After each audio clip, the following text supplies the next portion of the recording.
Alam mo bang hindi kumpleto ang definisyong ito? For beginners, okay siya. Pero dito sa Engineering Mechanics 1, kailangan na nating i-upgrade ito. Kilala mo ba ang mga ito? Napag-aralan mo na yan sa physics class mo, tama?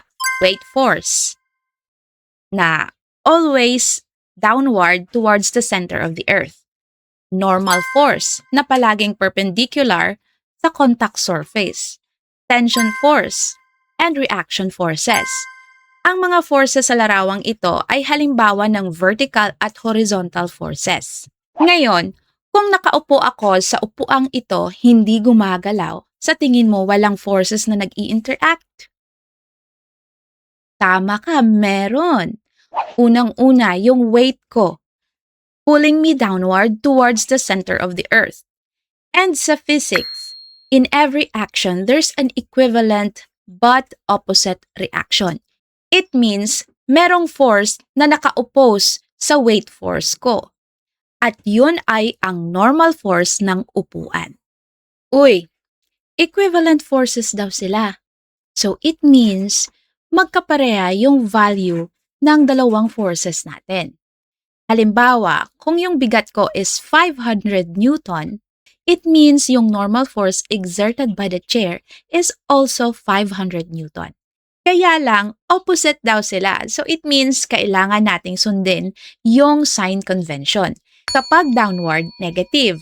Upward, positive. Left side, negative. Right side, positive. Since yung weight natin is going downward, it means negative 500 Newton ito. At yung normal force is positive 500 Newton. Bakit hindi ako lumulutang? Hindi ako nalalaglag, but chill lang ako dyan. I'm in perfect balance. Kasi yung net force natin is 0. Ano naman yung net force? Ang net force is just the summation of individual forces. It means, add lang natin yung dalawang forces para makuha natin yung net force. So, 500 Newton plus negative 500 Newton is just equals to 0. Kaya hindi ako nalalaglag dahil yung net force natin is 0. Pero hindi ibig sabihin na kapag 0 walang forces. Merong forces, kaya lang equivalent but opposite forces. Pero wait lang. Para maging static equilibrium ako, kailangan yung vertical forces natin is may net force na 0, yung horizontal forces may net force na 0, at yung rotation natin is may net force na 0. Ngayon, dito sa scenario na to, yung ating vertical forces is 0 naman. At yung horizontal forces natin, automatic na 0 na yan kasi wala namang naka-apply na horizontal forces. Wala namang may nagtulak sa akin o may humila sa akin. Kaya 0 yung ating horizontal force. Paano yung rotation natin? Siyempre, wala rin naka-apply na rotation force, so 0 na din. Since 0 naman lahat, yung horizontal, vertical, at saka yung rotation, I am in static equilibrium. Diba ang bilis kunin ng net force kapag horizontal at vertical lang yung forces natin? Paano kung yung object natin ay nasa inclined surface na? Halimbawa, nakaupo ako sa isang concrete slope sa tabi ng ilog na may inclination na 30 degrees. Bakit hindi ako nadudulas? Bakit steady lang ako sa posisyon kong iyan? Diyan na papasok ang ating pag-aaralan ngayon kung paano hanapin yung X and Y components ng ating forces. Ang galing? Gawan natin to ng problema. Halimbawa, si Engineer Bell merong 500 Newton na weight. Nakaupo siya sa concrete slope na may inclination na 30 degrees. Kung hindi siya dumudulas, gaano kalaki ang friction force na nagpapanatili sa kanya sa kanyang posisyon? Okay, so unang-una, meron siyang weight. And weight is always vertically downward towards the center of the earth. Tapos, itong inclined surface natin, meron niyang normal force And normal force is always perpendicular to the contact surface. Since naka-inclined yung ating contact surface, dito papunta yung normal force natin. Ngayon, yung force na nagpapanatili sa kanyang posisyon na hindi siya madulas is tinatawag nating friction force. At yung friction force naman is always parallel to the contact surface and opposes the impending or actual motion. So, si friction force, siya ang nagpapanatili kay Engineer Bell sa kaniyang inuupuan. At itong si friction force ang ipinapahanap sa atin ng problem na to. Before natin isolve ang problem na yan, please take note. Please take note na yung force is a vector. Vector siya kasi meron siyang magnitude at direksyon. Pag sinabi nating direksyon, meron siyang line of action at angle. Ito rin ang mga common units ng force. I-review mo yan at i-memorize kasi napag-aralan mo na yan sa physics class mo. Question: how is a force commonly denoted as a vector in engineering mechanics? Merong arrow sa taas ng malaking F. Pero sa solving, hindi na natin nilalagay ang arrow na yan kasi alam naman natin kung saang patungo yung force. Second question: which notation represents only the magnitude of a force? Yung malaking F at may dalawang bar both sides. Tandaan, lahat ng klase ng forces ay merong X and Y components. Vertical man yan, horizontal man yan, or inclined, meron silang X and Y components. Kaya lang, sometimes, one component is zero. So, we don't bother calculating it. Katulad ng vertical force. Meron siyang X component, pero zero na yan. Yung horizontal force naman, ang kanyang Y component is also zero. Pero ibahin mo si inclination force kasi meron siyang X and Y components. And we usually resolve its X and Y components dahil kailangan natin ang dalawang ito. At yan ang gagawin natin ngayon sa pag-solve ng problem ni Engineer Bell. Kaya, solve na natin. Ang given natin ay ang weight na 500 Newton at ang inclination ng surface ay 30 degrees. Ang ipinapahanap ay ang friction force, etong kulay green, at yung normal force exerted by our inclined surface. Ngayon, pwede ba natin gamitin ang original na X and Y axis? Pwede naman, walang problema doon. Kaya lang, mapapansin ninyo, dalawang inclined forces ang meron tayo. At hindi natin alam yung mga values nila. So, mahihirapan tayong maghanap ng kanilang X and Y components. Ang may value lang sa ngayon ay ang weight na 500 Newton. Kung naging inclined force ito, mas madaling mahanap yung X and Y components niya kasi may value na siya. And you know what? There's a good news. Pwede nating i-rotate ang X and Y axis. Yes, pwede mong i-rotate yung X and Y axis natin. Depende kasi sa'yo kung saan yung X mo at yung Y mo. Ang magandang strategy ngayon is i-rotate natin ang coordinate system at gawin nating X-axis itong contact surface natin.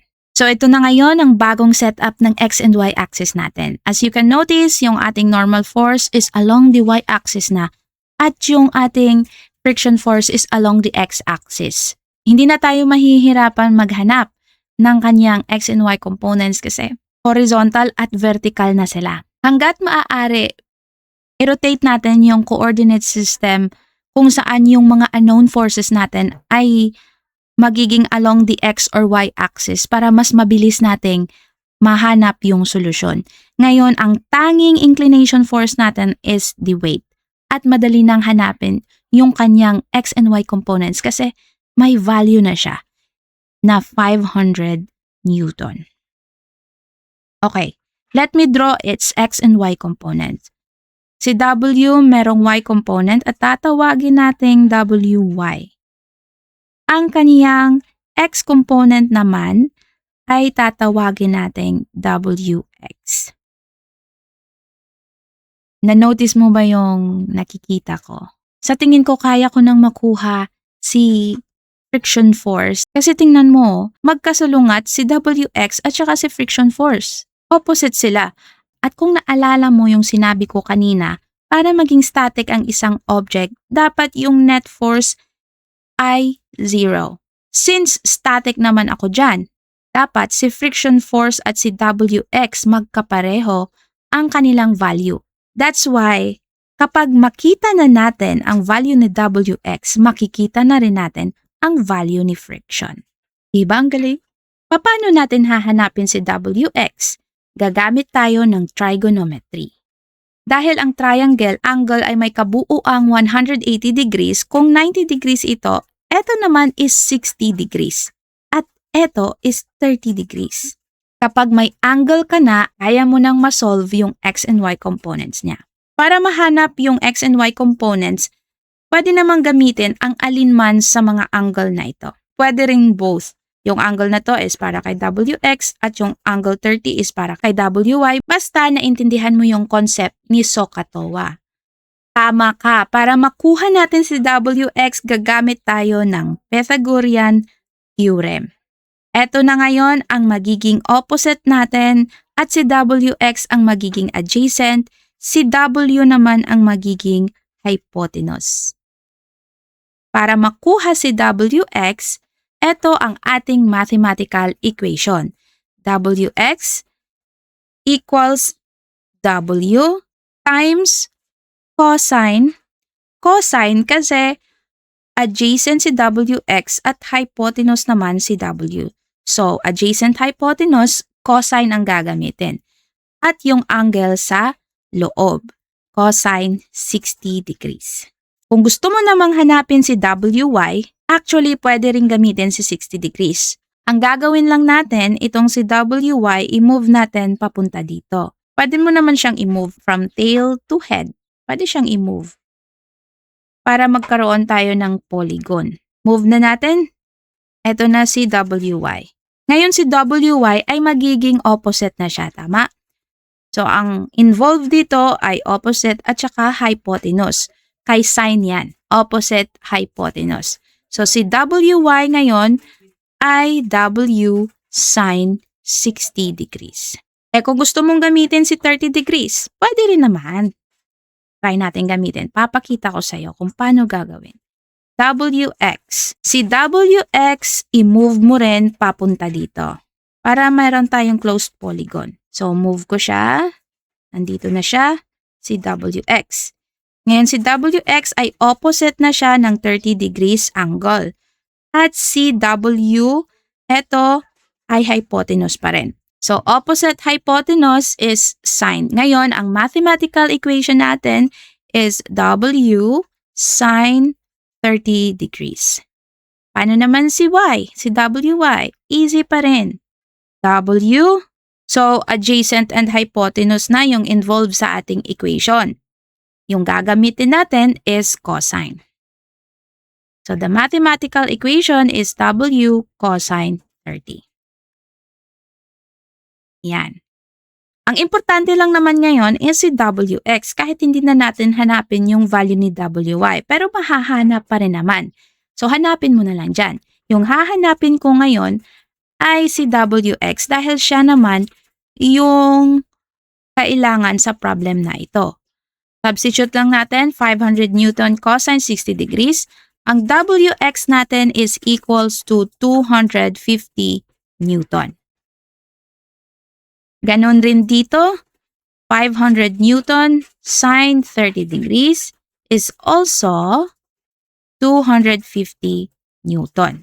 Pero take note, huwag kalimutan ang sign convention natin.